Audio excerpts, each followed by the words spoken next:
Buenas tardes. Pues quiero agradecer la invitación para estar aquí con ustedes por la tarde. Estamos un poquito correctos con el tiempo, 15 minutos, y nuestros panelistas tienen 3 preguntas, recibieron 3 preguntas para contestar hoy por la tarde. Y algunos de ellos me han pedido, prefieren trabajar en la lectura de las respuestas, pero creo que es importante que tengan ustedes las preguntas como contexto. Entonces, me voy a permitir leer las preguntas antes de cada participación. Y como en el caso anterior, voy a presentar a nuestros participantes de esta tarde.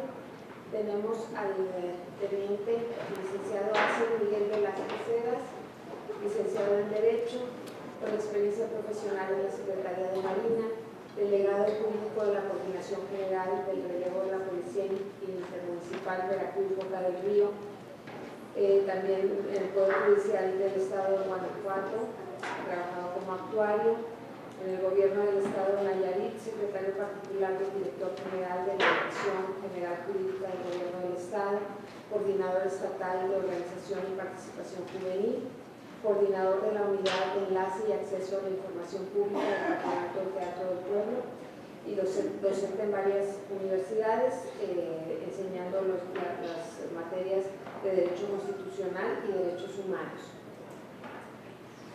La licenciada Blanca Judith Díaz Delgado, licenciada en Ciencias de la Comunicación con especialidad en Periodismo por la Universidad Autónoma de Nuevo León, licenciada en Educación Básica por la Universidad Pedagógica Nacional, profesora de Educación Primaria por la Normal de Nuevo León, senadora de la República por el Estado de Nuevo León de 2006 a 2012, diputada federal en la Honorable Cámara de Diputados de 2003 a 2006, delegada estatal del CONAFE en la Delegación del Estado de Nuevo León en 2001, diputada local en el Congreso del Estado de Nuevo León de 1997 a 2000.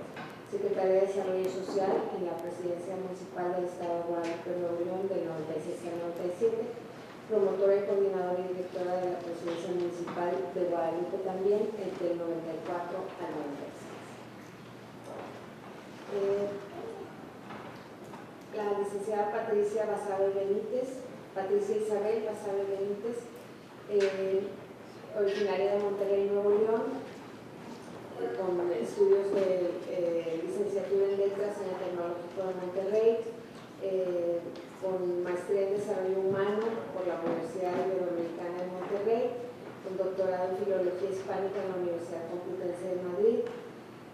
Ha trabajado en su ámbito profesional en distintas instituciones de educación superior como maestra investigadora con asuntos relacionados a la lengua escrita, asesora en proyectos de creación del tesauro de Infocel, de habilidades verbales básicas en la UDEM, consultora con una empresa propia en asuntos de comunicación escrita, tiene publicaciones y trabajos creativos en las áreas de lengua escrita, distintos artículos en varios anuarios humanitas de la Universidad de Nuevo León y veritas de la UR. Sin duda, también conocemos su trabajo de tejedoras de historias que recoge las experiencias de tejedoras de cambios. Actividades cívicas y políticas, ha hecho trabajo social en varias organizaciones como la Asociación Gilberto, ANSPA, Alternativas Pacíficas, Asociación Compartamos y otras. Tiene membresía en un número importante de organizaciones, reconocimientos, premios y menciones, entre ellos el Premio de Mejor Estudiante de México, otorgado por CONACYT. Y pues le damos la ley. Consuelo, María del Consuelo Bañuelos, maestra en Desarrollo Humano por la Universidad Iberoamericana, especializada en Educación en Derechos Humanos por el Instituto Interamericano de Derechos Humanos, promotora de la paz y los derechos humanos desde hace más de 20 años, fundadora de Promoción de Paz ABP, organización dedicada a difundir la cultura de la paz en centros penitenciarios, centros de rehabilitación de adicciones para personas con escasos recursos y diversos espacios vulnerables a través de programas educativos que ayudan a prevenir la violencia, las adicciones y el delito. Facilitadora y promotora de la dignidad humana y del desarrollo integral de las personas. María de Lourdes Ayala Chapa cuenta con los títulos de licenciada en Derecho por la Universidad de Monterrey y doctora en Derecho por la Universidad de la República Oriental de Uruguay. También cuenta con la maestría en Psicología de la Educación en la Universidad Regiomontana, cursos de especialización en género en el Colegio de México y con los estudios de doctorado en Educación por la Universidad Hispánica de México. Se ha desempeñado como profesora en programas de licenciatura y de maestrías en la Universidad de Monterrey, en la Universidad Regiomontana, en la Facultad Libre de Derecho y en el Centro de Estudios Superiores La Salle. Ha participado en la colaboración de diversos trabajos de investigación para el Congreso del Estado y el Congreso de la UNAM en materia de género. También se ha desempeñado como secretaria académica de la Facultad Libre de Derecho de Monterrey, investigadora en el Instituto Estatal de las Mujeres del Estado de Nuevo León, coordinadora de análisis y normatividad interna de la Procuraduría General de Justicia del Estado de Nuevo León y directora del Instituto de Formación Profesional de esta misma dependencia. Actualmente es profesora de tiempo completo y directora de normatividad interna de la Facultad Libre de Derecho de Monterrey. Pues vamos a empezar. El tránsito de trabajo de Angélica nos sirvió como una transición desde los primeros trabajos que clarificaban mucho, o sea, trataban y enfatizaron el asunto de clarificar los conceptos, y nos vamos moviendo hacia el terreno de los qué es a los cómo, y vamos a empezar con la participación del teniente de corbeta licenciado Axel Miguel Velázquez Cedas, con las siguientes, que nos va a responder a las siguientes preguntas. ¿Cuáles son las estrategias que han desarrollado para generar los vínculos e interlocución entre el gobierno y la sociedad civil? ¿Cuáles son los principales desafíos en la consolidación de esos vínculos y la interlocución? En corto y mediano plazo, ¿qué políticas de acción desarrollará e implementará su Secretaría para impulsar la participación ciudadana y promover la cultura de la paz? Buenas tardes, gracias. Verdaderamente, primero los saludo a todas y a todos. Me siento francamente honrado de estar el día de hoy con ustedes, de compartir este panel con personas que verdaderamente me representan un aliciente de saber que hay muchos más involucrados e involucradas en desarrollar a este país y a este estado, que son justamente las personas que están trabajando en estos temas, los que nos pueden llevar, las y los que nos pueden llevar a construir esas ciudades, esas comunidades que deseamos y en las que deseamos vivir. Concretamente, respecto a las preguntas que nos están planteando el día de hoy, tengo que decir que para aclarar un poco las circunstancias de mi presencia y de mi participación en esto, tengo que empezar por transmitirles un saludo y un agradecimiento de parte del comisario de la Policía Municipal de Monterrey, el contraalmirante Augusto Cruz Morales, quien me ha instruido a estar el día de hoy con ustedes y a expresarles un poco el proceso de cómo es que, si esto tan extraño que suena teniente de corbeta, no se preocupen, yo mismo tardaré un tiempo en habituarme a cómo decirlo. Y si les pongo completo mi grado, pues bueno, ya parece trabalenguas, ¿no? Y no es el caso. Pero sí, verdaderamente me siento contento y agradecido de tener esta oportunidad de compartir un poco cuál es la visión que tenemos y romper este paradigma o esta estructura de pensar que porque hay alguien, me voy a personificar en ello, pero pudiera ser cualquiera que esté inmerso en las Fuerzas Armadas, sea miembro activo de un instituto castrense, pues necesariamente se transitan sus decisiones más por el músculo, llevado esto al resto del organismo, y yo sí considero al cerebro, entre otras cosas, como un músculo, porque si no se ejercita se atrofia, nos permite movernos en cualquier sentido y en cualquier dirección. Entonces, no es una cosa que esté peleada la una con la otra. Recibimos una invitación, como parte de la Secretaría de Marina, creo que de nadie es un secreto, de parte de la alcaldesa de Monterrey, para apoyar a la ciudadanía, apoyar a las instituciones, pero sobre todo, recalco, a la ciudadanía, a recobrar la convivencia armónica y pacífica de su comunidad. Entonces, en base a esta premisa, nosotros como institución y en lo individual nos preguntamos, ¿qué es lo primero que es necesario hacer? ¿Qué es eso a lo que llamamos comunidad, ciudadanía, sociedad civil? Bueno, le podemos poner muchos nombres. Verdaderamente, a lo largo de los años, las modas idiomáticas van estableciendo una serie de categorías y subcategorías y necesidades que se acercan más o menos a las filias de algunos y a las fobias de otros. Y entonces le llamamos ahora bullying, aquello que ha existido siempre en las escuelas, que es una palabra que nos viene más del medio laboral, porque ahí fue donde se empezó a etiquetar a este acoso y hostigamiento de uno con el otro como bullying. Como en el pasado se habían llamado de otra manera otras cosas. Bueno, lo primero, ¿cuáles son las estrategias, los vínculos que nos podemos empeñar nosotros como institución a crear, institución con la sociedad civil, con la comunidad?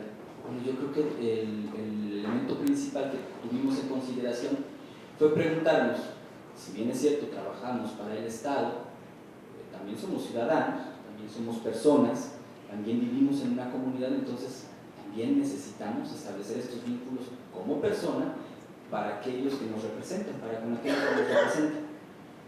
Entonces la primera parte del planteamiento fue posicionarnos, empero, en este lugar ciudadano, para poder determinar cómo encontrar una necesidad.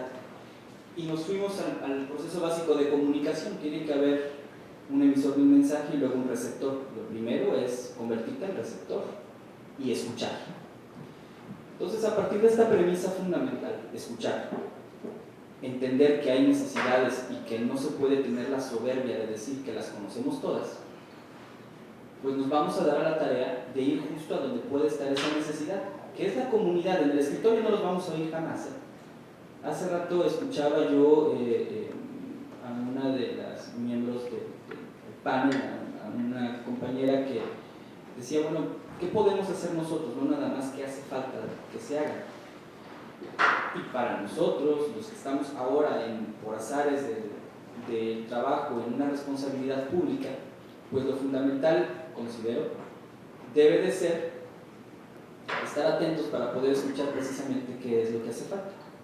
Entonces se estableció una estrategia de prevención. Su servidor es el director de prevención y reclusorios, y en esta responsabilidad de estar en el área de prevención, nuestra estrategia inicia con ir justo a la comunidad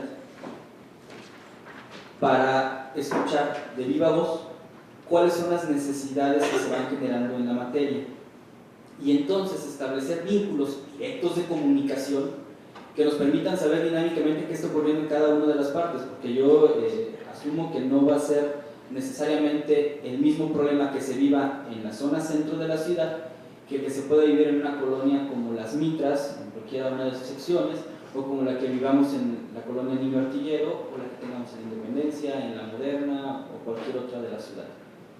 Luego entonces, al entender esta diversidad y llevarnos, junto con toda nuestra intención de contribuir al desarrollo a la comunidad, escucharemos, y entonces a partir de ahí, con esa comunidad, empezamos a construir las alternativas de solución, de una solución coparticipativa. ¿Qué quiere decir esto?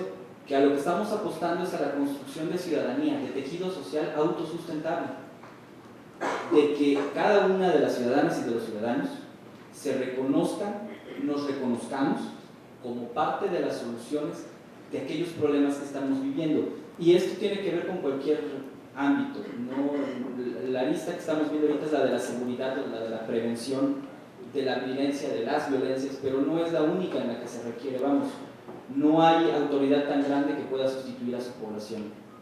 Es un principio fundamental. ¿Cuáles son los principales desafíos? No perdernos en el camino. Considero que tendremos que hacer un proceso constante de retroalimentación el estar presentes en la comunidad nos lo va a permitir, y estar atentos para escucharle al ciudadano realmente si el camino que llevamos es el correcto y no casarnos solamente con nuestra idea.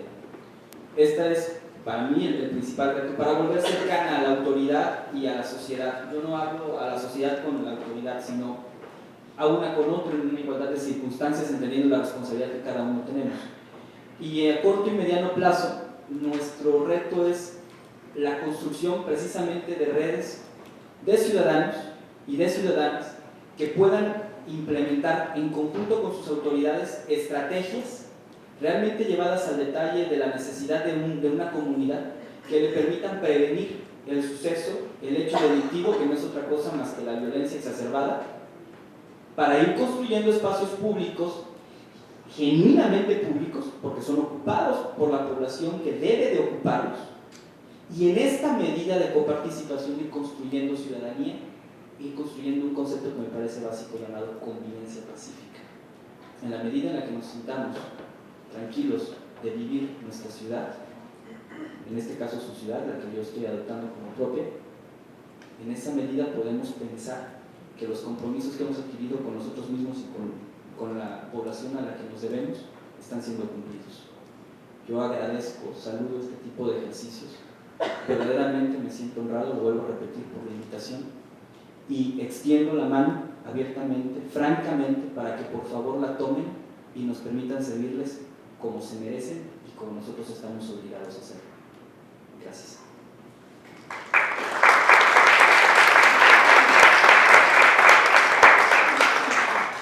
Muchas gracias. Blanca Judith, directora del Instituto Municipal de las Mujeres de Monterrey. Dentro de sus funciones como directora, ¿cuáles han sido las principales dificultades y retos que ha enfrentado? ¿Cuáles sus logros y cuáles los logros obtenidos? ¿De qué manera incluye la participación de la comunidad en los programas del instituto? Y de su experiencia profesional, ¿cuáles son los beneficios de la seguridad y participación ciudadana para las mujeres? Muy buenas tardes. Yo, en primer término, quiero agradecer profundamente a Alternativas Pacíficas la posibilidad de estar aquí. Yo me siento muy honrada y pues yo no puedo perder la oportunidad de felicitarlas por lo que ustedes hacen. Me consta y nos consta muchos que estamos aquí que muchas mujeres de Monterrey, de Nuevo León y de México han sido beneficiadas por su trabajo, y pues desde el Instituto de las Mujeres Regias las felicitamos y además nos unimos nuestras manos a ustedes para trabajar con ustedes, así como cualquier otra institución que quiera trabajar por el bien de las mujeres en Monterrey. Nuestra alcaldesa, la licenciada Margarita Arellana Cervantes, me ha dado el encargo de atender las políticas públicas destinadas a las mujeres del municipio, lo cual representa y me representa una excelente oportunidad para llevar al terreno de los hechos todo aquello que desde el Poder Legislativo hemos venido impulsando y apoyando para plasmarlo en leyes e iniciativas. Llevar al terreno de los hechos todo este entramado de normas y regulaciones que buscan transformar nuestro entorno, cambiar las mentalidades patriarcales para lograr el reconocimiento de los derechos humanos de más del 50% de la población que representamos las mujeres mexicanas. Me parece que no nos es desconocido cómo en pleno siglo XXI las mujeres seguimos padeciendo discriminación, obstáculos y falta de igualdad con la contraparte masculina. La conquista de espacios que nos permitan el ejercicio pleno de nuestras facultades y nuestras capacidades.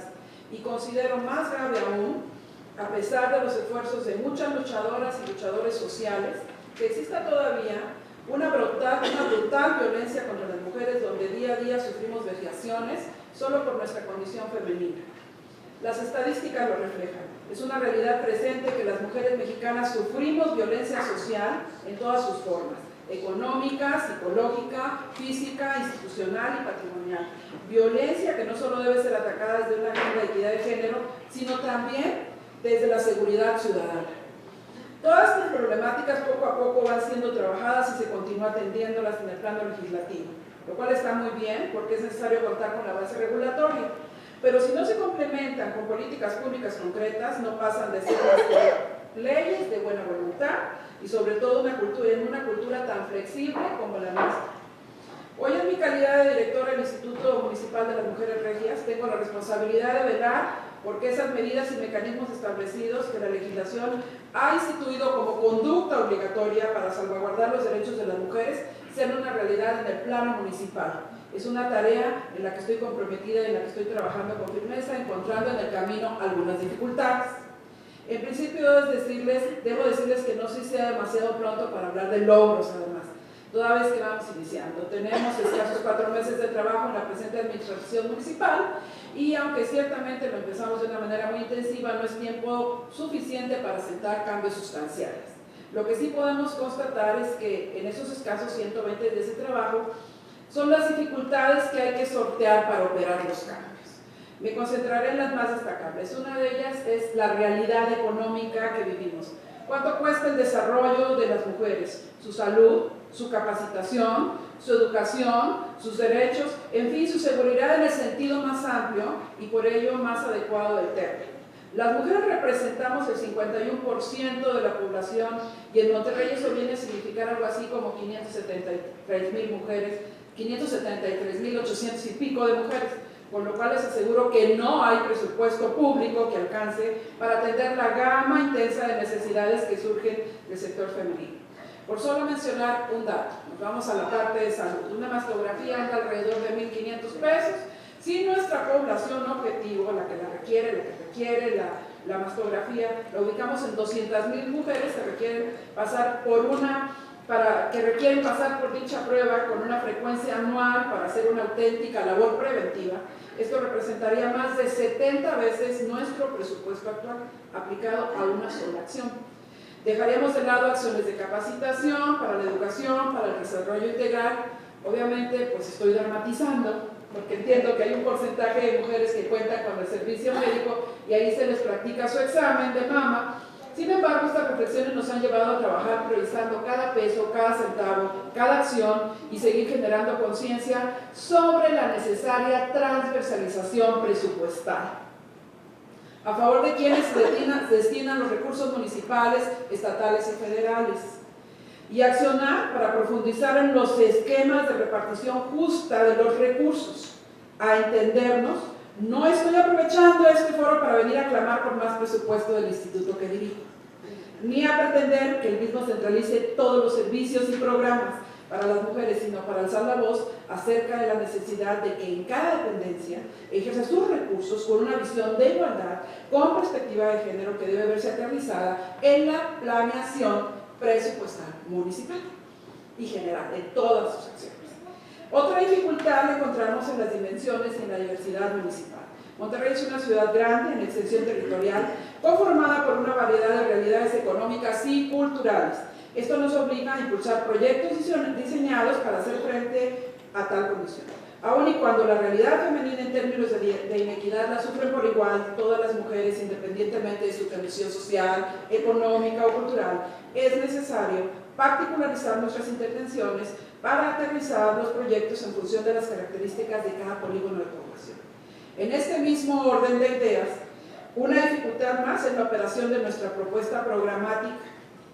La encontramos, una dificultad para aterrizar esta propuesta la encontramos en el modo de cómo algunas mujeres se conciben, por supuesto como resultado de una educación que perpetúa modelos de evaluatorios gestados a la conveniencia y para el bienestar del género dominante.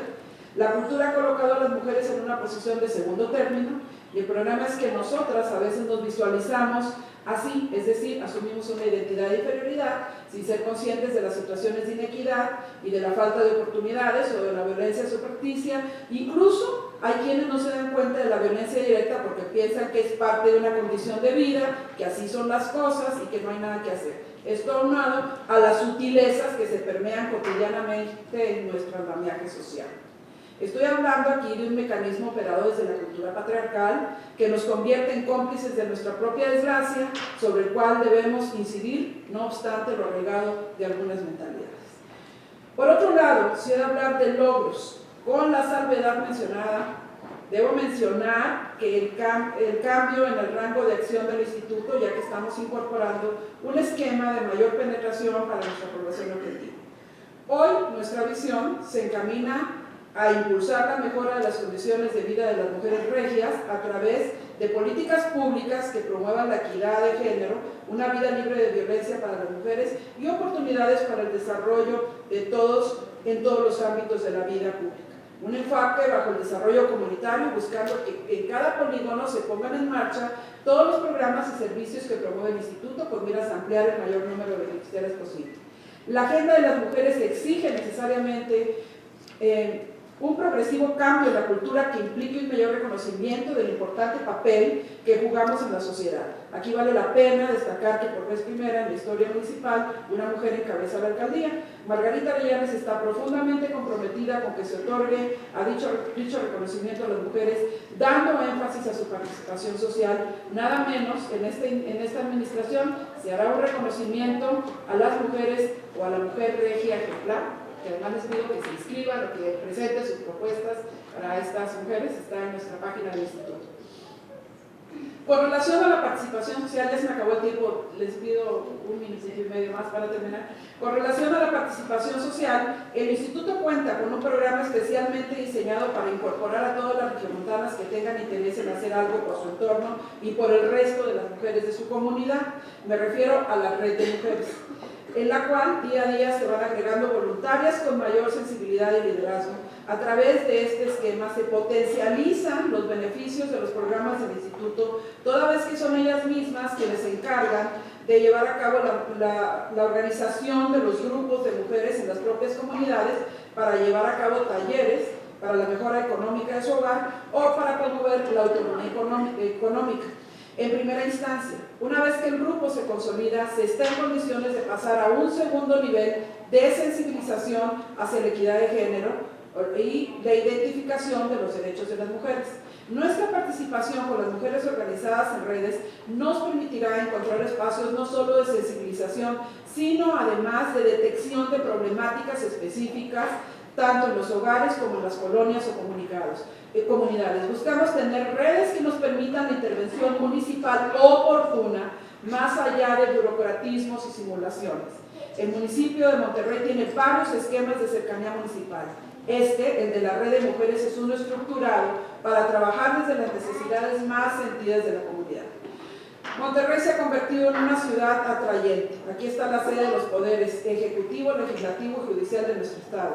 Y es considerada ya como una ciudad metropolitana, un lugar de oportunidades. La inmigración que esto produce nos trae no solo más población, sino más retos por atender. Nuestra ciudad hoy está conformada por un mosaico multicultural.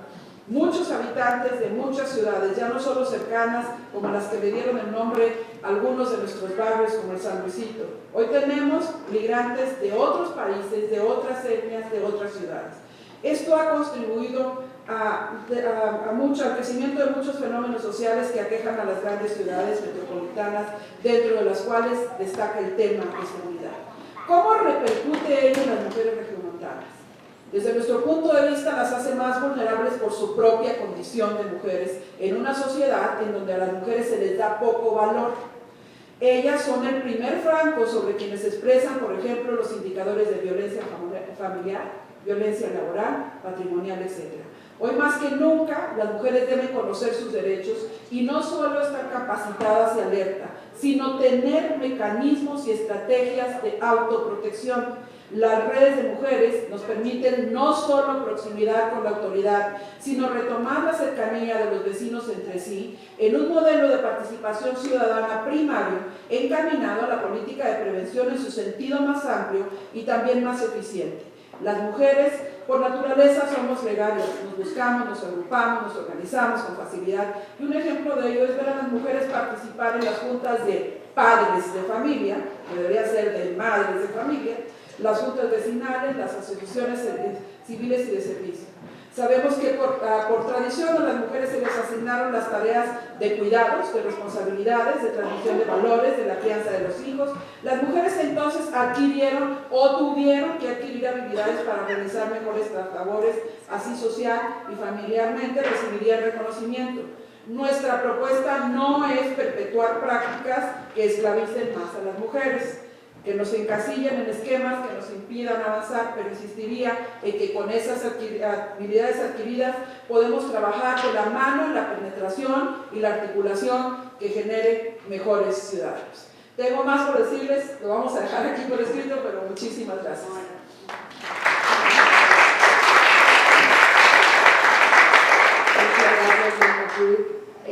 Redes, nos hablaba el teniente Velázquez de redes de ciudadanos en distintos sectores. Judith nos habla de redes de mujeres y seguramente Patricia aludirá a esto, a ver cómo las tejen ustedes. Muy buenas tardes y muchas gracias a las Mentiras Pacíficas por esta invitación. Al igual que ellas, nosotros en Tejedoras de Cambios trabajamos primordialmente con mujeres. Y sí, como dice Cristina, nuestro nombre alude a tejer. Tejemos redes de mujeres y tejemos cambios de actitudes de vida, y tejemos también tramas de vidas más sanas, más estructuradas, más participativas. Y bueno, básicamente las preguntas que a mí me hicieron, bueno, vengo a opinar desde la sociedad civil, desde una organización de la sociedad civil, y la primera pregunta que a mí me hacen es: ¿qué es lo que ha faltado al gobierno para coordinar esfuerzos en un plano transversal para construir una ciudad segura?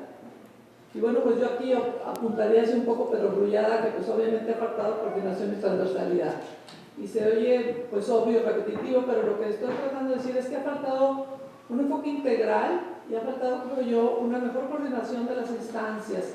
Cuando se habla de seguridad pública se cree, otra vez, y ya lo dijo el conferencista, estoy totalmente de acuerdo con su punto de vista, que solo se involucraría a la Secretaría de Gobierno, a la Procuraduría General, a la Seguridad Pública, pero no es así. Un enfoque de seguridad ciudadana involucra todas las dependencias, y destaco, por ejemplo, Hacienda, porque los recursos es un tema importantísimo, a salud, a educación, por supuesto a desarrollo social, a trabajo y economía. Todas tendrían que estar involucradas en lograr la seguridad ciudadana. También creo que ha faltado esta coordinación y transversalidad en las distintas instancias federales, estatales, municipales, y también en la confrontación a veces que se buscan los mismos poderes, y como que no están claras tampoco las atribuciones, el ejecutivo, el legislativo y el judicial. Otro punto clave que desde mi punto de vista ha faltado es la escasa participación que se concede a las organizaciones de la sociedad civil y la prácticamente nula presencia de las mismas en las decisiones fundamentales de las políticas públicas. Hay un gran número de asociaciones no gubernamentales que trabajamos arduamente y en condiciones por demás precarias de subsistencia, sobreviviendo día a día, en las diversas áreas que tienen que ver con el reforzamiento, y en estos días yo tendría que decir con la restauración o regeneración del tejido social. Y no somos incluidas en el diseño de las políticas públicas, aunque sí se espera que realicemos un trabajo social subsidiario, el que correspondería ser al Estado, y además percibo la expectativa de que nuestra colaboración esté basada casi en un puro voluntariado y espíritu de solidaridad. Y en los casos de las convocatorias gubernamentales para conseguir fondos suele imperar la tramititis y la constante fiscalización y la dilación en la entrega de los recursos. A un nivel menos obvio y considerablemente más profundo, hablar de la construcción de una ciudad segura involucra las estructuras que sostienen todo nuestro sistema sociopolítico y económico. La violencia y la criminalidad que desde hace algunos años padecemos en nuestro país, y en particular en nuestra ciudad de Monterrey, está conectada en un nivel aparente y obvio, pero es superficial, con el fenómeno del narcotráfico. Y por más que nos alarme esta violencia directa, representa solo la punta del iceberg, porque en un nivel más profundo la creciente inseguridad está relacionada con esas estructuras que son en sí mismas violentas, en su tremenda asimetría de poder. Gobiernos, ciudadanos, clases privilegiadas, clases vulnerables, hombres, mujeres, etc.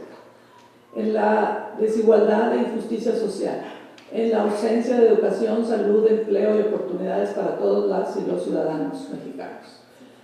Desde el enfoque de género, la ONU ya ha alertado desde hace años acerca de la gravedad de un fenómeno en el mundo, y México no es la excepción, la llamada feminización de la pobreza, mediante la cual este fenómeno ha provocado que las mujeres se encuentren en los estratos más pobres y vulnerables de la sociedad, además de que sigue ejerciéndose contra ellas violencia de todos tipos: física, psicológica, sexual, patrimonial. Además de esta violencia estructural, tendríamos que considerar la violencia cultural, que en el caso del enfoque que a mí me ocupa, el enfoque de género, se traduce en el machismo y sexismo que sigue permeando toda nuestra sociedad y violentando a las niñas y a las mujeres en el hogar, en la escuela, en el trabajo, en los espacios públicos. Ahí tenemos como evidencia el creciente índice de delitos sexuales como feminicidios, violaciones, pornografía infantil, trata de blancas, acoso sexual, etc. En la base de toda violencia está pues la violencia de género, que desata la violencia familiar y en última instancia la violencia social.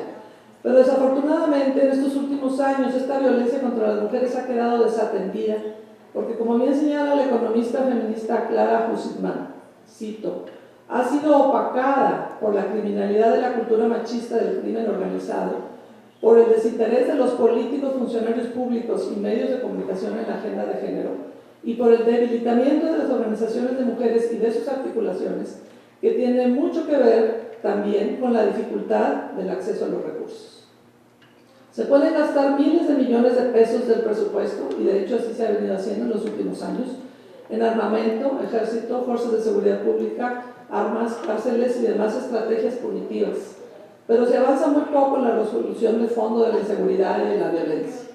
Se requiere una fuerte inversión social para trabajar en la labor de educación y de prevención, así como en la restauración del tejido social. Aquí tenemos el ejemplo de Colombia en ese sentido, y también todos lo conocemos y lo abordó el conferencista. Hay que educar tanto a mujeres como hombres, transformar las creencias inequitativas y discriminatorias que inferiorizan y oprimen al sexo femenino y provocan violencia familiar. Ciertamente eso no se logra de la noche a la mañana, pero para ver avances hay que priorizar este trabajo en la agenda pública. Por último, no puedo destacar en este análisis sobre qué ha faltado para construir una ciudad segura y el grave problema de la corrupción generalizada, aunado a la impunidad. Como ha dicho Gabriel Said, y es muy triste reconocerlo, en México, más que una lacra de nuestro sistema, la corrupción es el sistema mismo. Esto impide que los fondos se apliquen y evalúen con efectividad y transparencia, y por tanto que se canalicen debidamente donde se requieren con urgencia. Y esto sucede sobre todo en el rubro del gasto social, adicionalmente de que existe de parte del gobierno y de los partidos políticos una manipulación de los recursos con fines electorales. La segunda pregunta me dice, ¿cuáles han sido los puntos más claros que se traducen en los reclamos de las mujeres para sentir seguridad en su comunidad? Y es curioso que por lo general, con notorias excepciones, claro está, en los cursos y talleres y actividades que nosotros realizamos en la asociación, los reclamos de las mujeres no suelen ser directos ni claros, sino que más bien se manifiestan en diversas actitudes de victimización con sus nefastos efectos: baja autoestima, impotencia, frustración, depresión, miedo, agresividad pasiva, apatía, enojo y otras emociones destructivas. Es muy conocida la metáfora de las feministas de que la mujer perdió su voz y tiene que recuperarla para hablar desde sí misma y presentar sus demandas, sus necesidades y sus búsquedas, así como sus propuestas de solución y participación de los diversos ámbitos, no solo en el del hogar, al que ha sido recluida por siglos, sino también en el ámbito público a través de la activación ciudadana, laboral, política, intelectual y artística. La vida cotidiana, afirma la antropóloga Marcela Lagarde, está estructurada sobre las normas de género y el desempeño de cada uno depende de su comportamiento y del manejo de esta normatividad. Si algo es indiscutible para las personas, es el significado de ser mujer o ser hombre, los contenidos de las relaciones entre mujeres y hombres y los deberes y prohibiciones para las mujeres por ser mujeres y para los hombres por ser hombres. Cada quien a lo largo de su vida ha debido saber esto muy bien, no dudar y ser leal al orden, asumirlo, recrearlo y defenderlo. Cuestionar este sistema de creencias no es algo fácil ni rápido. Nosotros trabajamos en eso. Conlleva un riesgo de incertidumbre en el menor de los casos y de exclusión social y castigo en diversos grados en el peor de los casos. Pero yo acostumbro preguntarles también a las señoras que toman mis talleres, ¿quién educa a los machitos mexicanos? Es importante que se den cuenta de que ellas mismas están replicando ese sistema que las discrimina y oprime. Mientras no se alcance esa conciencia, no puede haber cambio en el machismo imperante en este país. Yo he investigado y trabajado durante más de 10 años con grupos de mujeres de diversos estratos sociales mediante el uso de la metodología que se conoce como identidad narrativa femenina, que emplea la escritura de la propia historia de vida, manejando la recuperación, la organización y sobre todo la resignificación de la misma. De las muchas historias que he escuchado y he acompañado, y algunas son verdaderamente trágicas, Muy pocas tienen una postura de denuncia abierta o de fuerte reclamo. No obstante que la mayoría está presente la inequidad de género y diversas situaciones de inseguridad por el hecho de ser mujeres. Casi todas comienzan pensando y sintiendo que las situaciones de discriminación, inferiorización, prohibición, abusos sexuales e incluso violencia de diversa índole que han experimentado en el transcurso de sus vidas son naturales, parte del destino femenino. Una vez que reconocen y desnaturalizan la inequidad e incluso la violencia de género que en muchas ocasiones estuvo presente desde su familia de origen y luego se perpetuó en la nuclear, surgen los reclamos y los resentimientos. Sin embargo, trabajando diversas temáticas y dinámicas de género que llevan a la conciencia y al empoderamiento, pero también a la sanación y la reconciliación, se propicia el proceso de transformación personal que las lleva a asumir su responsabilidad y ejercer la triple A. Las mujeres tenemos que convertirnos en las autoras, las actrices principales y las agentes de cambio de nuestra propia historia y dejar de ser testigos pasivos en la cuestión pública. Entonces, ¿qué reclaman las mujeres? Pues reclaman que se les valore, que se les respete, que no se les violente, que se les tome en cuenta, que también somos parte, un poquito más de la mitad, como ya decía Judith, de la población. Y bueno, los retos que enfrentamos en el marco legal, rápidamente voy a nada más a comentar que no solo se trata de legislar, que es muy importante legislar, y de hecho, el que se haya hecho ley el derecho de las mujeres a una vida libre de violencia nos estaba indicando tácitamente que ese derecho no era ni es todavía respetado plenamente. Entonces hay un gran trecho del dicho al hecho, de la ley, de las prácticas sociales y de lo que está sucediendo en la vida cotidiana. El llamado techo de cristal, que se aplicó principalmente en el ámbito laboral para las mujeres, yo diría que en México es un techo de cemento o de acero, que es bien visible y que es bien duro de traspasar, y que no solo está en el ámbito laboral, sino que está en todos los ámbitos. Y nomás volvimos a ver cuántas mujeres están en los niveles altos de todas las organizaciones políticas, culturales, civiles, etc., ¿no? Entonces, bueno, hay que acceder a los ámbitos públicos, hay que estar alertas con los retrocesos, porque ha habido fuertes retrocesos en el ámbito de género y es muy preocupante. A partir de todas las 12 plataformas que marcó Beijing en el 95, esta Conferencia Mundial de las Mujeres, ha habido importantes retrocesos en logros feministas en los temas principales de las 12 plataformas. Entonces, legislar no es suficiente, tenemos que pasar al hecho, tenemos que pasar a las políticas públicas, y en este punto de las políticas públicas, el que se haga políticas públicas para las mujeres no es verdaderamente tener una equidad de género y una misión de género de mujeres. Necesitamos ser partícipes de las políticas públicas y que todas las políticas públicas tengan el enfoque de género, no solamente las políticas que se consideran para las mujeres o para la población femenina. Y este es un gran reto. Lo mismo que involucrar a las ONGs, que insisto, desde la sociedad civil, creo que tenemos experiencia, tenemos expertise, tenemos un espíritu realmente de hacer algo por el cambio y necesitamos también nosotras incidir en las políticas públicas. Muchas gracias.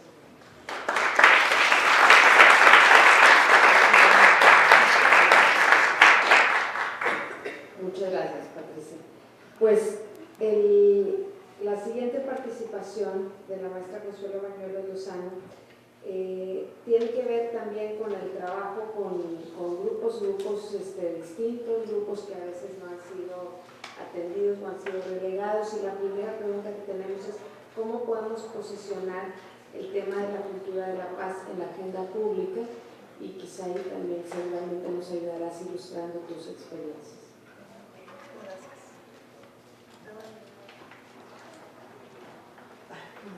Muchas gracias, pues les agradezco mucho a las organizadoras esta invitación, muy valiosa para mí. De ser posible, estoy viendo que graban todo el evento, poderlo tener porque las aportaciones de todas las personas que han estado antes que yo, y estoy segura la posterior a mí, serán de mucho valor y creo que puedo después compartirla a más gente que en este momento no puedo, ni grupos que no tienen la oportunidad de estar en lugares como este. Muy bien, pues, ¿cómo podemos posicionar la cultura de la paz en la agenda pública? Y un poco les voy a hacer la historia de nuestra organización para poder darle en torno a esta respuesta. Nosotros tenemos 2 años nada más de estar constituidos, pero todos los participantes en la organización tenemos muchos años de estar trabajando al interior de los penales, apoyando internos e internas que están privados de libertad. Estamos trabajando en centros de rehabilitación de adicciones y en colonias que son vulnerables a la violencia. O sea, empezamos en las cárceles al ver que pues era difícil, hay un 70% de reincidencia en la cárcel, es difícil estar trabajando con personas que ya tienen una vida delictiva formada y que ahora regresan a la sociedad, pues regresan. Entonces pensamos que había que ir en donde estaba el origen del delito, y si vimos ahí que el 80% de los delitos se cometían bajo la influencia de una droga, pues había que salir a buscar a las personas que estaban rehabilitándose de las adicciones. También es difícil dejar las drogas, más bien pues hay teorías que dicen que no se dejan, simplemente se pueden hacer a un lado, la persona las puede mantener lejos con un alto grado de voluntad en medio, pero pues es difícil, por lo que decidimos salir a las colonias en donde pues más venden droga, entonces más se consumen drogas. Entonces, bueno, de ahí hemos tenido la oportunidad de estar en estos nuevos municipios que contaba Angélica. Hemos visitado, paseado por todas las avenidas principales de esos municipios en donde están personas de todos estratos sociales, y ha sido una experiencia realmente enriquecedora. Ahora también pues salimos a trabajar con los niños en las secundarias, las niñas en las secundarias, para pues tratar de decirles podemos vivir una vida sin violencia. Entonces, ¿cómo podemos posicionar la cultura de la paz? Pues no hay más que insistiendo y volviendo a insistir. O sea, que en el lenguaje de toda la gente esté esta frase, que existe cultura de paz. La paz, aunque pues es un valor universal, es un término ancestral. La paz a veces es desconocida. La paz, por contradictorio que parece, a veces causa temor, miedo, sobre todo en algunos sectores de gobierno, algunos ¿qué significa paz? Eso de paz, ¿qué voy a perder? Porque bueno, pues evidentemente la paz está vinculada directamente con la justicia. Entonces, en el área educativa, pues hablarlo de todo, de manera formal, informal, con maestras, maestros, directivos, con padres, madres, niños, niñas de familia. Si se logra implementar, estar ahí con el término de manera oficial, porque se propuso una materia en concreto, porque se hizo de manera oficial una forma de compartir el término, pero si no, de manera particular, quienes tienen posibilidad de estar frente a grupos, quienes tienen posibilidad de tener contacto con otras personas, creo que estamos responsabilizados a compartir este término. Fuera de las escuelas, en los hospitales, los médicos, los pacientes,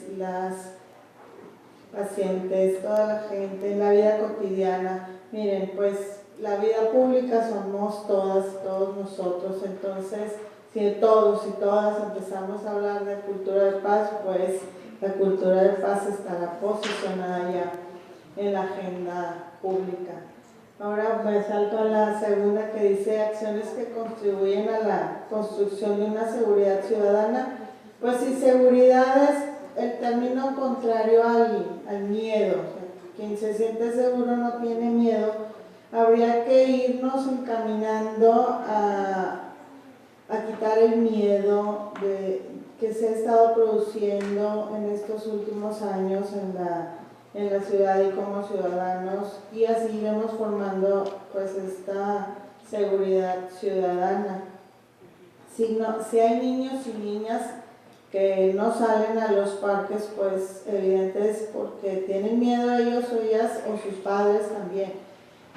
Que no va a tener miedo, ¿verdad? Si le dan unas personas ahí drogándose y que va a estar ahí alguien cobrándoles 15, 20, 50 pesos por subirse a un jueguito porque hay gente que los cobra. Si no salen las señoras ni los señores a sentarse ahí a las banquetas con sus sillas en sus casas.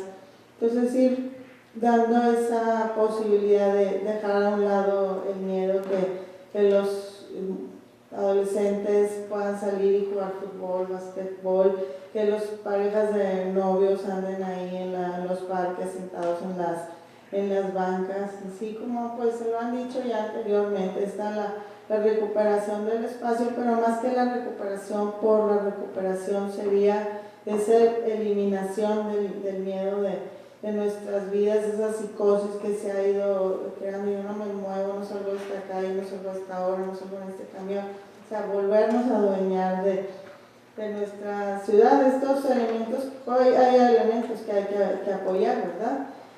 Por ejemplo, cosas básicas, un alumbrado público, la limpieza del espacio y sobre todo pues no estar permitiendo actividades delictivas. Dirán, pues qué fácil, pero sí a veces lo fácil es ir cerrando los ojos y bueno, pues ellos no se meten con nosotros no nos metemos con ellos y pues no en esto que también ya mencionaba anteriormente en la creación el fortalecimiento de la cultura de la denuncia.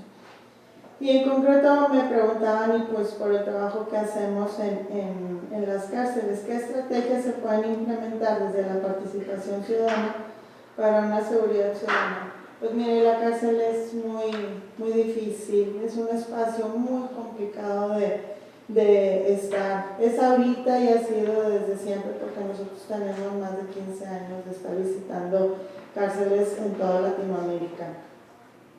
No es un lugar en donde alguien quiera estar. Entonces, lo más difícil, lo más complicado de la cárcel es salir de la cárcel.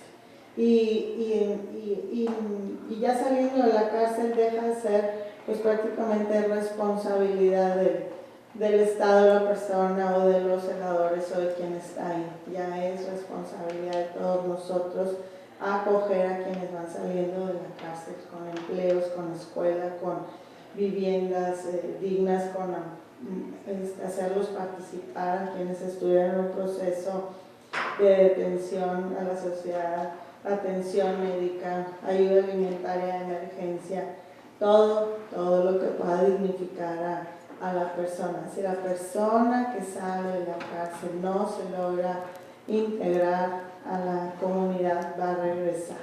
Si no encuentra una comunidad que la acoge, va a regresar, no encontrar otra forma de vida y esto va a ser el círculo de nunca terminar. Cuando todavía alguien no alcanza la libertad, ¿qué podemos hacer nosotros como sociedad? O sea, ¿cuál es nuestro papel en esa participación ciudadana?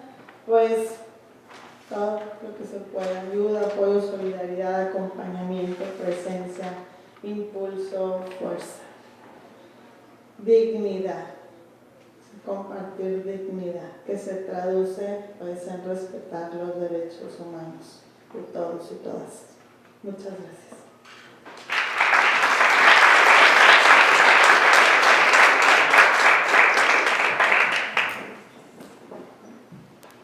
Muchas gracias, Consuelo. Vamos no voy a hacer grandes comentarios, ya hay cosas que podemos poner en común, pero lo vamos a dejar hacia el final. Lourdes, desde tu experiencia como académica, ¿cuál ha sido el rol y el peso de la academia en el diseño de políticas de seguridad ciudadana que ha vivido la ciudad de Monterrey? ¿Cómo piensas que se logrará impulsar acciones desde el gobierno y la sociedad civil y la academia para la participación ciudadana que considere las diferencias, los riesgos y las necesidades de cada género? Y si es posible, explica por qué el término seguridad pública no tiene perspectiva de género y se ha contextualizado a la represión del delito. Preguntitas, Cristina. ¿Qué preguntitas? Pero bueno. Respecto a la primera, se me pregunta que qué peso ha tenido la academia en lo que tiene que ver la conformación de las políticas públicas en materia de seguridad ciudadana. No puedo mentir, o sea, es desde mi experiencia, y desde mi experiencia les digo, muy poca, casi nula. ¿Sí? Digo, las cosas hay que llamarlas por su nombre. En este sentido, ¿qué es lo que ha pasado? ¿Qué está pasando? Bueno, en primer lugar, ha empezado a decidir la academia un poquito, así como de que, pues a lo mejor, quizá, pero no tenemos resultados como para poder hacer una evaluación real de cómo han sido. Hasta ahorita me preguntan, nada, o sea, nada. Esto no significa que la academia sí ha participado, se ha hecho trabajos, pero fíjense, creo que ahí radica uno de los principales problemas. Siempre, o al menos en los casos que me ha tocado participar en más de 30 años que tengo en esto, ha sido por una motivación de organismos extranjeros. Sí, vienen visiones extranjeras con intereses muy sanos, o no, no es el tema, pero empiezan a indagar, empiezan a preguntar cómo andamos, cómo, qué va, En ese momento, los extranjeros han sido quienes empiezan a voltear a ver a la academia. ¿Sí? En ese momento, la academia ha tenido que trabajar haciendo trabajos sobre los que no teníamos experiencia, sobre los que no tenemos personal, sobre lo que los planes universitarios no están previstos, quitándonos horas a las clases, quitándonos horas a asesorías, pero hay que sacar este trabajo, porque vino la organización, y hay que sacarlo. Y órale, y hay hasta dinero de por medio. Pues órale, empezamos a trabajarlo, y lo sacamos y lo hacemos, ¿sí? Bien, no sé, pero lo sacamos, ¿ok? Segundo, en tercer lugar, el formalismo exacerbado que tenemos, yo creo que todos los mexicanos, y quizá el mundo de las políticas públicas, y quizá el mundo de la academia, ¿sí? Nos encanta, hacemos el consejo para no sé qué, y hacemos la comisión de no sé qué, y la juntita el lunes a las 10 de la mañana, y espérate, no hables porque no ha llegado el fotógrafo, y eso tiene que quedar evidencia, entonces cállate la boca y espérate 15 minutos, todo este relajo, ¿no? Esto también creo que ha entorpecido mucho la labor. En lugar de invertir el tiempo, la energía, el dinero, las ganas para el análisis de fondo, se nos va mucho en generar estas juntitas y estos eventitos y estas conferencitas y todo ese asunto. Creo que ese es el otro gran problema. Y por el último, y ese sí nos pega un poquito más directamente a las universidades, creo que los académicos seguimos en nuestras torrecitas de cristal, ¿sí? No que cristal, de cemento negro, cada uno trabajando en lo que estamos haciendo, y por qué no decirlo, hasta dándonos coraje cuando otro académico u otra universidad hace un logro que sueña, o sea, duele, sí, o sea, órale, porque eso sí, porque yo no. Creo que este es el punto, y aquí sí no veo mucha población de este tipo, pero creo que en lo personal uno de los llamados más importantes para mí sería actuar de una manera más conjunta a las universidades. Y actuar de una manera no es fácil en un mundo tan competitivo, y más en la academia, sumarnos al esfuerzo del otro, que lo vemos como nuestro contrincante, como nuestro rival, ¿no? Pero creo que en este sentido urge, y hablando de una participación ciudadana, creo que justamente ahí tenemos muchísimo que reflexionar, ¿no? Los éxitos de un académico son éxitos de todos los académicos. Se dice bien bonito y bien fácil, ¿verdad? Hay que vivirlo todos los días. En fin, en conclusión, creo que la academia ha aportado muy poco, creo que tiene un gran potencial y creo que tenemos mucho camino que andar aquí. Creo que las cartas están más o menos tiradas, nos toca iniciar el juego. Respecto a la segunda pregunta, ¿cómo piensa usted se logrará impulsar acciones desde el gobierno, sociedad civil y academia para que la participación ciudadana considere las diferencias, riesgos y necesidades de cada género? En pocas palabras, ¿cómo podemos trabajar gobierno, academia, sociedad civil? Bueno, creo que lo primero que tenemos que hacer es aceptar nuestra realidad, por más cruda, por más negra que parezca. Evitar creer que seguimos viviendo en un mundo ideal, no estamos en Disney, o sea, estamos aquí, esta es nuestra realidad. Si no partimos de ahí, si no quitamos las simulaciones, difícilmente vamos a poder avanzar. En este sentido, tanto el gobierno como la sociedad civil y como la academia, ojo, no estoy diciendo que así deba ser, sí, que quede claro, estoy diciendo lo que es algo. Cada uno de estos tres sectores tiene intereses, tiene llamados, tiene vocaciones distintas, incluso tiene experiencia distinta, ¿sí? No tendríamos por qué estar pidiendo al gobierno, a un político típico, que se quede todo un fin de semana analizando las últimas teorías que surgieron en el medievo sobre... Pues no, el señor representante del gobierno, del sector público, tiene otra chamba que hacer. Y mi rey, no estás perdiendo tiempo, ve y atiende a la gente y ve. Sí, como a un académico, digo, que se la pase, bueno, quién sabe, posando para Televisa o demás, o sea, pues cada quien a lo suyo, ¿verdad? A veces como que se entrecruzan ahí los enfoques, pero ¿qué podemos pedir? El gobierno es el juego político, lo que más le interesa, su llamado es mantenerse en ese poder o llegar a él, si todavía no llega, y válido, está para eso, que mal. Ahí radica algo que la sociedad civil puede jalar a nuestro favor. Si toda la sociedad civil estuviésemos, todos los ciudadanos estuviésemos bien armados, oigan, tenemos la sartén por el mango, mi rey político, o haces lo que te estamos pidiendo o nuestro voto no te va a favorecer. Si esto fuese en serio, ¿verdad? No entremos en eso, haríamos otro debate sobre eso cuando quieran, estaría muy padre. Pero por ahorita, ¿qué está sucediendo? La sociedad civil creo que estamos perdiendo una gran arma. Seguimos como asustaditos, seguimos como agachados, cuando en realidad, si estas fuerzas políticas están ahí, es porque nosotros de alguna manera los hemos validado. Y nosotros, si estamos bien organizados, a la hora que queramos se van a sus bases. No estamos organizados, mala suerte. Pero en el camino vamos, ¿no? Arrieros somos, por ahí vamos. La realidad, lo que rodea a esa vocación innata, es una castración total, ¿sí? En ese sentido, una castración para el académico. En ese sentido, creo también debemos abrir nuestros ojos y no llamar las cosas como le seguimos llamando, ¿no? Profesor e investigador, díganme a qué horas investigó, con no sé cuántas clases y con no sé qué, pero el cartel dice profesor e investigador en la mayoría de los casos. En fin. Por otro lado, la sociedad civil. ¿Cuál es la realidad de la sociedad civil? Cuando se empieza a organizar en pequeños grupos o ONGs, como es el caso maravilloso que acabamos de ver.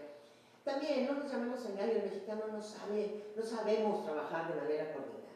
Simplemente y por pura curiosa, morbosa que soy, revisaba la encuesta nacional que hace un momento nos mencionaba la compañera de Cultura Política y Participación Ciudadana. Por pura curiosidad empiezo a checar ahí y me doy cuenta que el mexicano, fíjense, en cuanto a una asociación religiosa, el porcentaje de mexicanos que declara que sí ha participado activamente y que le dedicaría horas de más y todo, ¿cuántos creen que somos?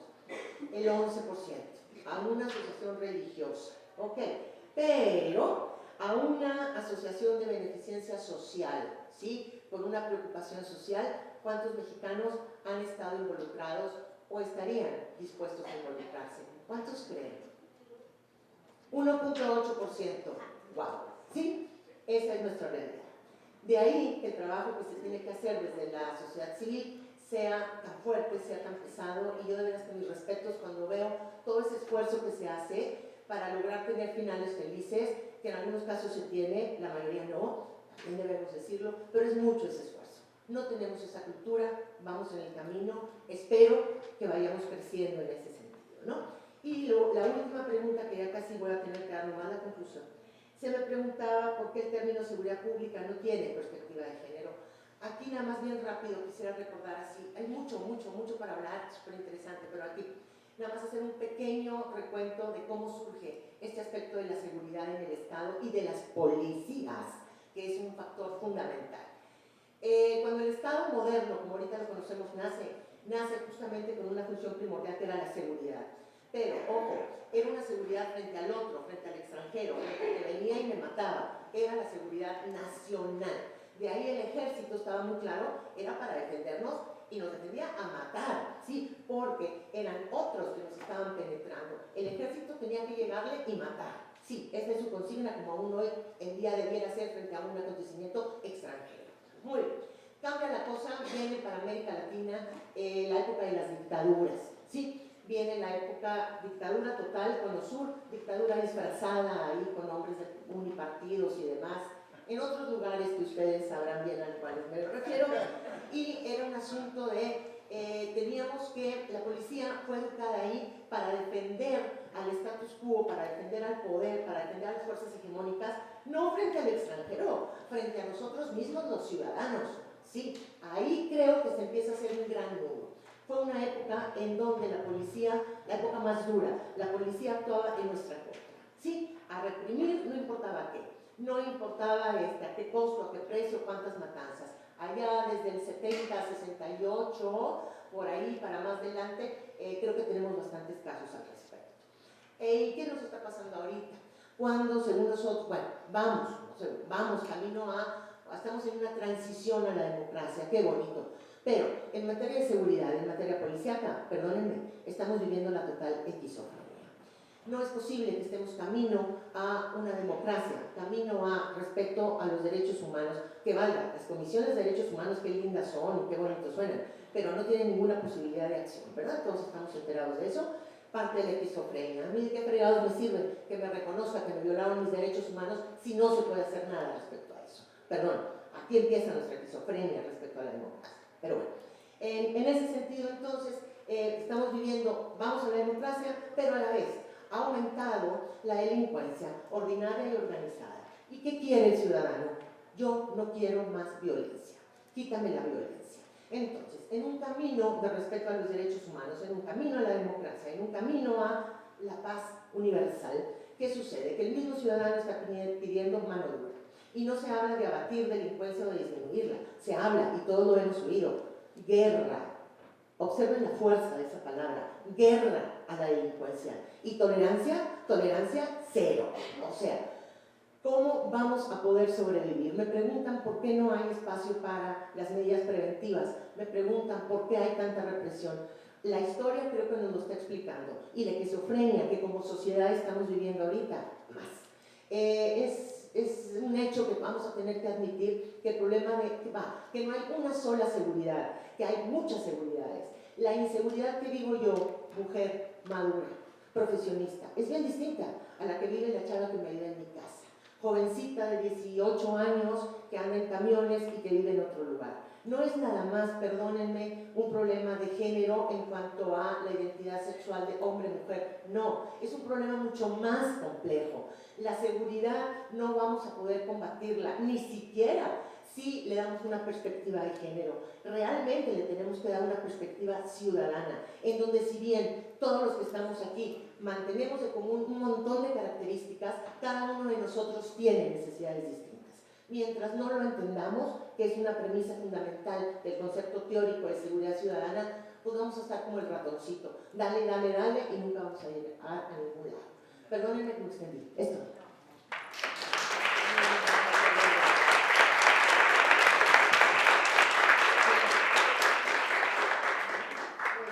El asunto que planteaba Lourdes de que pues, no podemos resolver si anda cada chango a su mecate, ¿verdad? Yo creo que un excelente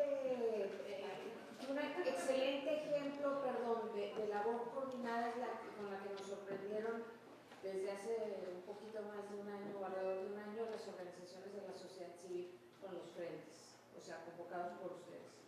O sea, yo pensé que no iba a vivir para verlo. O sea, sí que las organizaciones de la sociedad civil, en lugar de pelearse por los pesos y los centavos, iban a poner las causas ciudadanas enfrente de ellos y iban a decir, ¿qué hacemos juntos por? Y entonces, sí se puede.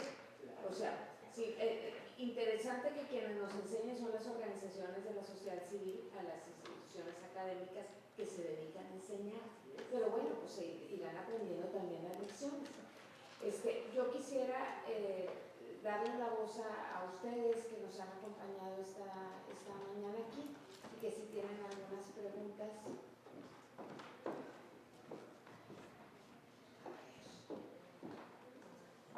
Podemos como sociedad, dice, ay Dios mío, podemos como sociedad DH, derechos humanos, creo importante incluir en el desarrollo humano cambio de actitud hacia más protección y saneamiento.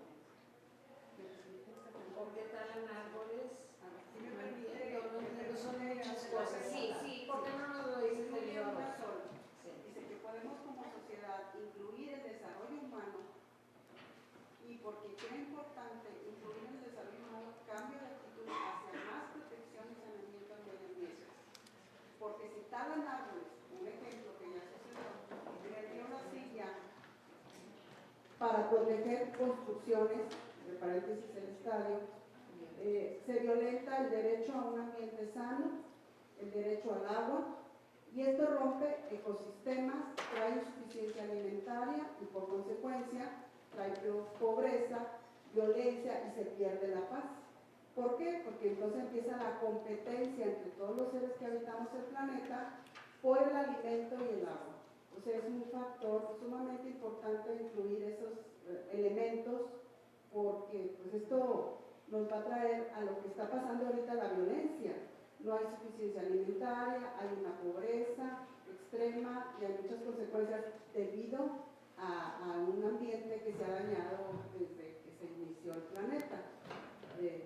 Pues es la pregunta, que podemos como sociedad incluir el desarrollo humano para que se incluyan estos temas tan importantes: insuficiencia alimentaria, agua, saneamiento, protección, porque cada vez los espacios verdes se están eliminando, el calor está trayendo mucha violencia, porque está comprobado, los psicólogos saben que más temperatura, más problema de violencia.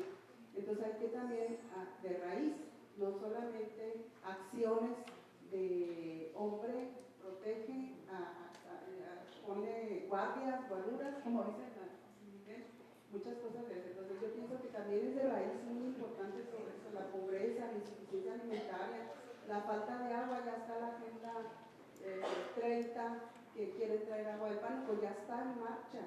Y hay muchas cosas que me he enterado en la reunión de 32 entidades federativas, de las cosas que están pasando por falta de agua, que inclusive los muertitos, lo acabamos de ver aquí en Nuevo León, 17 muertos, ¿verdad?, que aventaron al agua.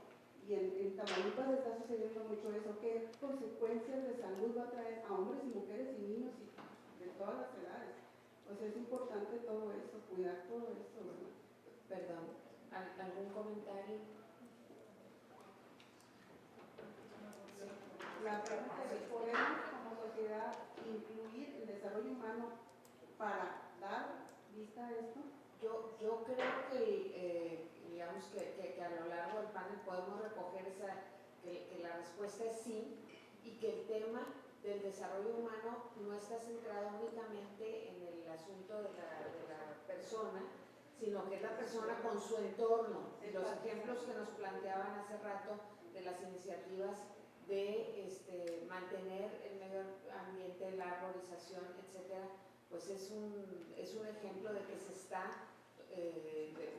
tomando en cuenta que los asuntos, que también hay una serie de intereses, y que el asunto del estadio ha causado mucho malestar y que no ha marchado en la dirección que muchos de nosotros quisiéramos que marche, pues ese es también otro asunto. Pero ¿habría algún comentario o alguna pregunta que quieran hacer? Yo sé que estamos... A ver, dice, ¿qué papel juegan los métodos alternos para la reintegración social de quienes están en los reclusorios? Por ejemplo, la justicia restaurativa, es decir, si se está fomentando entre quienes participan en los delitos aplicables de métodos alternos. Bueno, se ha iniciado a pasos muy lentos. Ha habido cambios en la ley sobre estos métodos alternos de impartición de justicia, pero en particular esta justicia restaurativa, creo que necesitamos un cambio completo de percepción de la justicia de toda la sociedad. Mientras vivamos en una cultura del castigo, será muy difícil que una persona que cometió un delito se le pueda implementar un proceso de justicia restaurativa.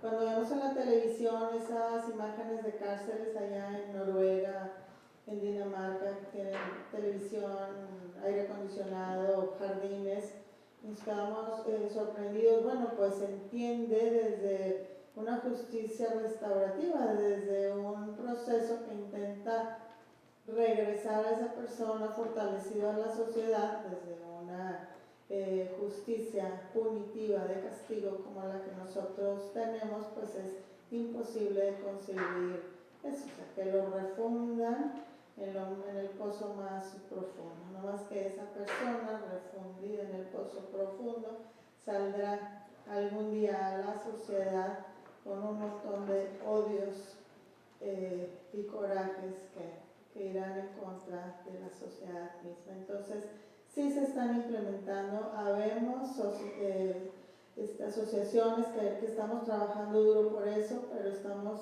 a pasos muy, muy lentos y pues nadando contra la corriente. Muchas gracias. Bueno, pues mi pregunta es para el primer ponente, su nombre es Axel, ¿verdad? ¿Cómo le haría usted para recuperar la confianza de la ciudadanía y que vuelva a creer en su puesto político que tiene? En relación con la compañera ponente Patricia Basabe, a mí me gustaría solamente hacer una observación en su ponencia y su reflexión. Si bien es cierto que dentro de los estudios feministas, en algún momento a las mujeres se nos acusó de formar hombres machistas, ¿verdad? De nuevo, con los estudios de género, las mujeres feministas precisamente nos han dejado ver que no somos las mujeres las que creamos, las que formamos este machismo dentro de los hogares, sino que es el entramado social que está afuera, porque ¿qué importa que yo dentro de mi hogar forme a un hombre en igualdad con otras mujeres que conviven en los hogares? Al salir de este hogar hacia afuera está ese entramado patriarcal que lo vuelve a atrapar. Está el Estado, está la religión y están todas las normas sociales que nos van construyendo como hombres y como mujeres. Bueno, yo aquí lo dejaría y solamente pues yo quiero felicitar a María de Lourdes por sus observaciones que nos hacen tan acertadas, pero también desde aquí yo quisiera decirle que acabamos de tener un seminario sobre feminismo y las mujeres españolas que vinieron a darlo acertadamente decían que dentro de un sistema político falta la ideología feminista, porque entonces cuando nosotros logremos eso se va a humanizar toda la sociedad en la cual vivimos, porque nosotras partimos del ser, de nosotras, de ellos, y no partimos de lo económico. Y tan es así que el movimiento feminista en este mundo ha traído cambios importantes sin derramar una sola gota de sangre. Gracias. Gracias. Voy a tratar de contextualizar un poco la pregunta que me hicieron. La parte más importante que retomo de ella, sin soslayar ninguna de las palabras que usó, es la parte de la confianza. ¿Cómo restablecer confianza? Y no nada más me decía, en el puesto político que represento. Bueno, afortunadamente no tengo un puesto político propiamente hablando, porque no entro en el entramado político, más sin embargo asumo que mi función tiene cuestiones de política pública, y en esa acepción sí puedo entenderme como una persona que está haciendo política, puesto que debo de implementar políticas públicas y no corazonadas.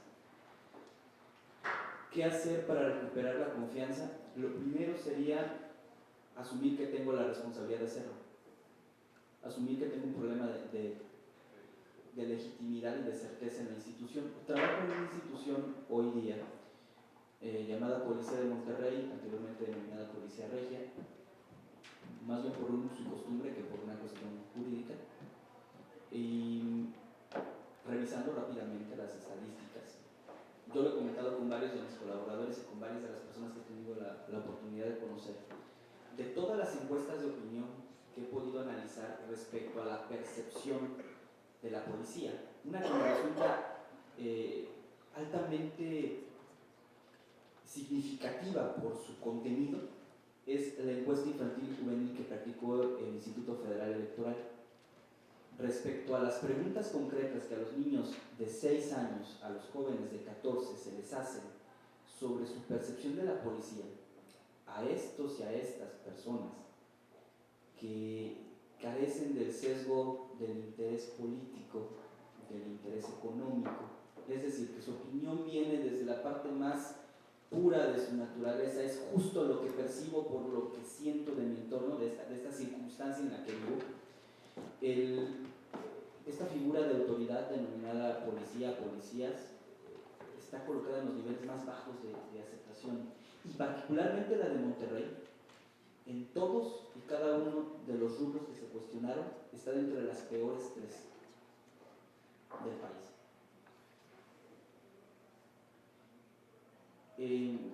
A mí me resulta dramático, y voy a contextualizar la palabra dramático porque generalmente se asocia a lo que debería decirse tragedia. Para quien estudia un poco de arte escénico, drama es acción, así que la comedia es drama, pero no voy a entrar en ese detalle. Pero sí quiero ir al hecho de que es dramático porque te debe de llevar a la acción. Por eso es dramático, porque te debe de mover un resultado de ese tamaño. Y lo que estamos haciendo nosotros es trabajar y trabajar y trabajar y trabajar y trabajar en muchas direcciones, desde ir al aspecto de escuchar como también al de construir y aprovechar estas oportunidades. Gracias.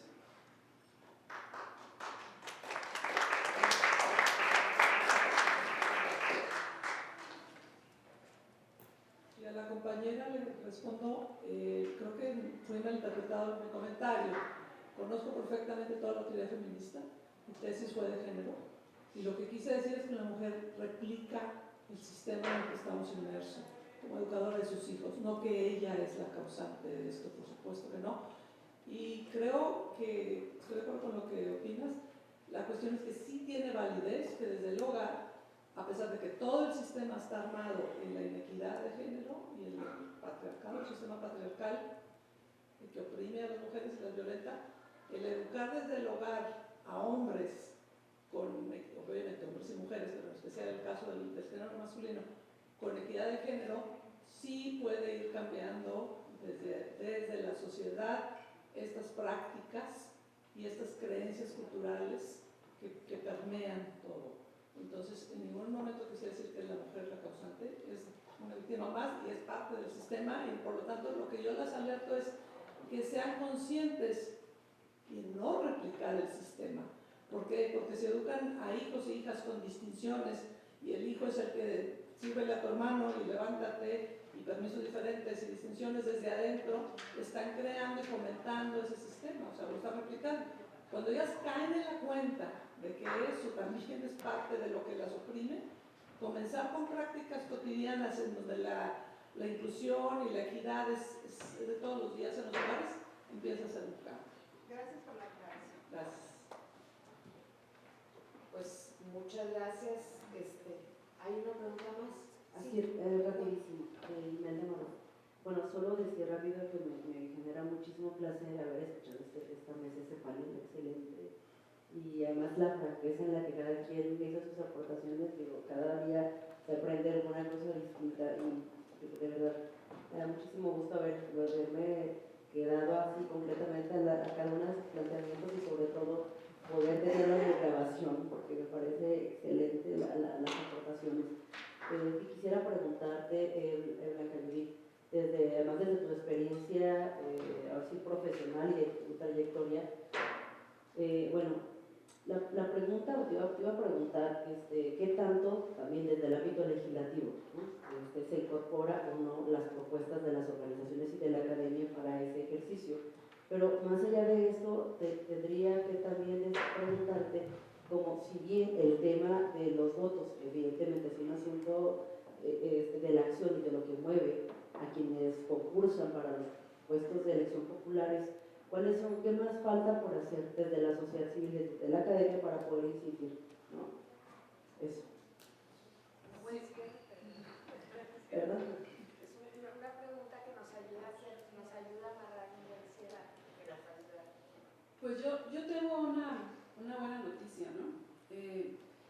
Sin las organizaciones civiles y su presión, las leyes en México no hubieran caminado. Así, por un efecto de buena voluntad de los políticos, no hubiera sido. Y lo tengo que reconocer como política, ¿no? He tenido 3 puestos de elección popular y entiendo muchas cosas de lo que sucede. Sin la presión de las organizaciones civiles, no hubiera sido posible avanzar absolutamente nada. Todas las cosas, todas las leyes que han avanzado, sobre todo a favor de las mujeres y de equidad de género, no han sido un asunto de políticos. No han sido porque los políticos se pusieron de acuerdo, porque tenían en sus plataformas. Tienen sus plataformas mangos, porque en sus plataformas están el 50%, por ejemplo, de participación de las mujeres, y no lo pusieron. Simula, sí, pero no hay una realidad. Entonces, no. Aquí no nos podemos equivocar. El tema de las asociaciones civiles, los informes sombra, que nos duelen y nos cachetean, sí, lo tengo que decir, porque como político, claro que te duele, que vayan y te exhiban y que te enseñen toda su crudeza vil ahí y te desnuden y te encueren entre donde te tengan que encuerar, pero la realidad es que de otra manera no hubiera avanzado. Para las propias políticas tiene un costo político.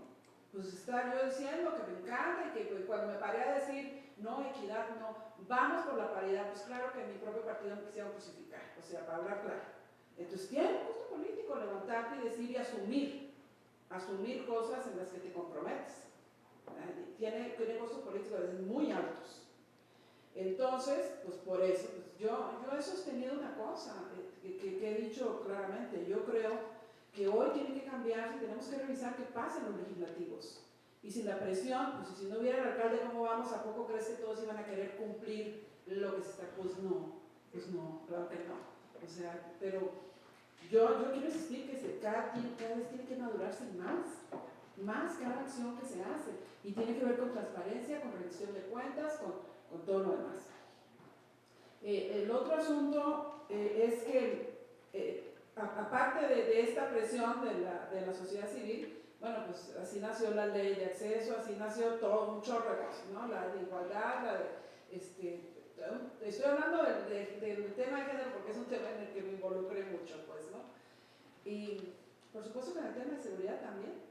A mí me llama mucho la atención porque he estado en los dos lados, he estado en 3 comisiones permanentemente, siempre la de educación, siempre la de mujeres y siempre la de seguridad pública, en los 3 ámbitos, en el local, el federal y en el Senado, siempre he estado en esas. Y me llama mucho la atención la parte de vulnerabilidad hacia las mujeres, eso me impacta sobre todo en el tema de seguridad pública. Y bueno, pues desde hace muchos años de leer el libro de las olvidadas, ¿no? del Col de México hace mucho tiempo, ¿no? Pues te das cuenta de cuál ha sido el esquema y muchas cosas más, pero quiero insistir en el tema. El otro tema, el tema de la academia. El tema de la academia yo coincido con Lourdes, además a quien la aprecio mucho porque desde la Diputación Local y bueno, una de las modificaciones importantes a la legislación en el Estado de Nuevo León, que nosotros firmamos, pero que ellas hicieron, la verdad es que falta una parte ahí muy interesante de organización de todas las universidades. Hay un tema que a mí me preocupa y que lo tengo que decir de las universidades públicas. Es tonto que digamos que las universidades públicas no están politizadas y muy politizadas. Todas las universidades públicas, todas. Y a mí eso me llama muchísimo la atención, ¿no? Entonces, pues eso ya tendría que ver con otras cosas y entonces habría que reconocer y buscar a los académicos reales, aquellos que verdaderamente investigan, así como dice Lourdes, con todos los problemas que tienen para investigar y para no investigar, y cómo le van a hacer para investigar, y si se les va a pagar más, y si nosotros también como políticos estamos dispuestos para tener mejores leyes, buscar a la academia. O sea, hasta ahorita, desde mi punto de vista, han sido asuntos de buena voluntad o de que algún político verdaderamente quiera hacer una modificación profunda y entonces busca a un investigador y se mete y profundiza en su tema, o si se quiere pasar un político los 3 años de muertito y entonces no modifica la ley y entonces no busca a los interlocutores que tiene que buscar, a los investigadores que hay buenos en todas las universidades. Falta la puesta en común de todos, así como lo expresó Lourdes, desde mi punto de vista. O sea, eso es más o menos lo que yo no quiero hablar tanto, que ya me van a crucificar, no se agachan. Creo que eso es un poco lo que... No sé que no, pero me refiero, bueno, esa ha sido una parte de la experiencia. Y yo quiero cerrar con una cosa, hablaba del poder legislativo. Desde mi punto de vista, hoy tienen que modificarse cosas sustanciales en el legislativo para que las cosas puedan funcionar en respuesta a los ciudadanos, desde cómo se les paga a los legisladores.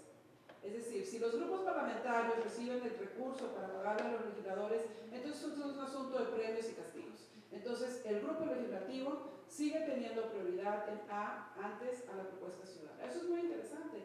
Habría que revisar cómo se paga en todos los estados. Y si los espacios legislativos son un espacio para corromper gente, un entramado para corromper gente o no, y cosas más profundas que habría que analizar. Pero desde ahí, desde cómo se le paga al legislador, desde si tienes una presidencia ganas más, tienes más recursos, tienes menos, desde toda esa parte hay que revisarla, y me parece que esa es la otra tarea que las asociaciones civiles, las organizaciones civiles tendrían que revisar a profundidad para que no se constituyan las cámaras en un espacio para corromper a los pocos o muchos que lleguen a querer hacer un trabajo honesto.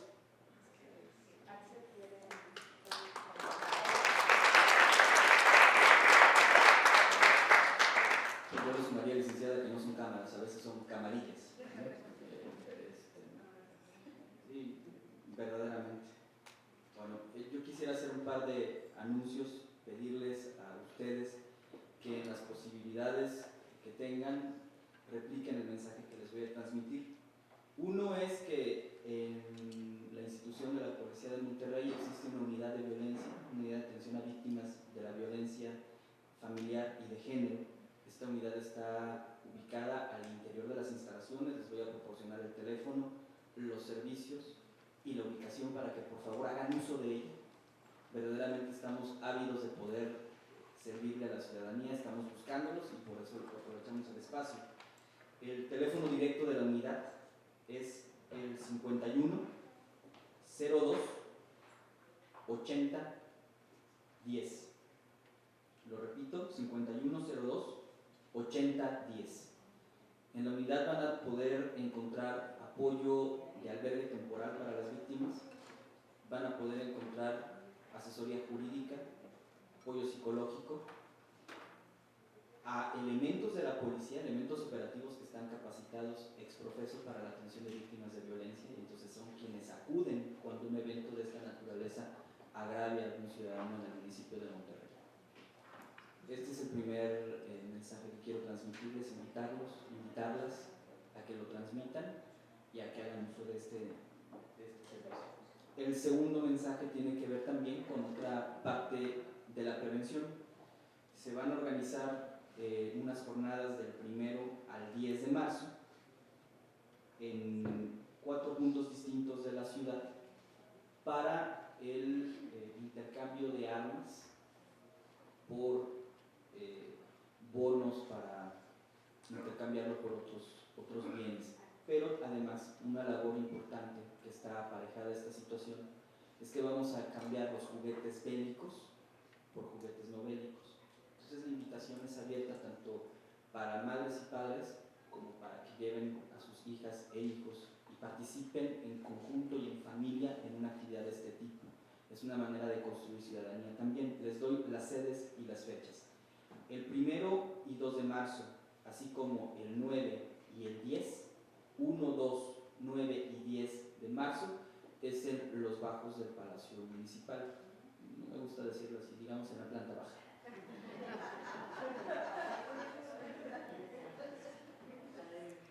Contextos. 3 y 4 de marzo, en el gimnasio Burócratas Municipales. No levanten la mano para alusiones personales, por favor, no tiene nada que ver. 5 y 6 de marzo, en la unidad deportiva La Estanzuela. Entonces, repito las fechas, 1 y 2, 9 y 10, en la planta baja del Palacio Municipal. 3 y 4, en el gimnasio Burócratas Municipales. y también 5 y 6 en la Unidad Deportiva La Estanzuela. Les suplicamos su participación y les agradezco nuevamente la oportunidad de compartir este día con ustedes. Pero no sé si nuestras anfitrionas tengan perdón. Bueno, pues concluir en novedad de tiempo. Está considerada ahí una cuestión de conclusiones, pero creo que ya todas y todos quienes estamos aquí llevamos bastantita información como para ir digiriendo, y bueno, hay compromiso por ahí también de que nos van a pasar memorias o algún documento, ¿verdad? Entonces, bueno, yo le voy a pasar el micrófono a Alejandra Vela para la entrega de reconocimientos y agradecerles a nombre de Alternativas Pacíficas el haber estado aquí, a todas y todos ustedes en el público y a los panelistas. Muchas gracias. No, nomás muy breve, muchísimas gracias a todos nuestros panelistas. Se me hizo como dijo Imelda, unas experiencias que están documentadas. Es parte de nuestro proyecto y gracias de nueva cuenta por su participación. Y vamos aquí a construir ciudadanía y más les hago entrega de reconocimientos. Gracias, muy amable.